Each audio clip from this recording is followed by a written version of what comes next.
میرے عزیز بھائیوں اور بہنوں، آج ہم بات کریں گے نیکی کو چھپانے کے بارے میں۔ نیکی کرنا بہت بڑی فضیلت ہے، لیکن اس سے بھی بڑی فضیلت یہ ہے کہ آدمی اپنی نیکی کو چھپا کر کرے۔ اللہ تعالیٰ قرآن پاک فرقان حمید میں فرماتا ہے، ان تبدوا الصدقات فنعما ہی وان تخفوها وتؤتوها الفقراء فهو خیر لکم۔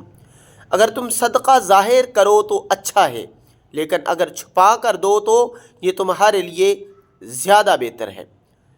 یہ آیت ہمیں ایک اصول سکھاتی ہے کہ اصل نیکی وہ ہے جو دکھاوے سے پاک ہو۔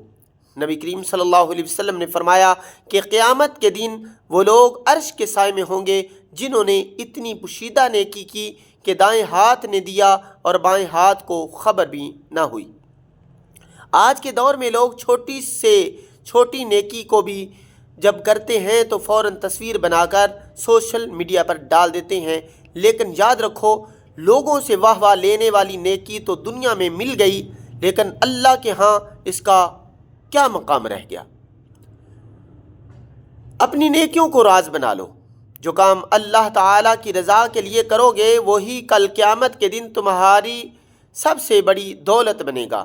اللہ ہمیں ریاکاری سے بچا کر خالص نیکی کرنے کی توفیق عطا فرمائے، آمین یا رب العالمین۔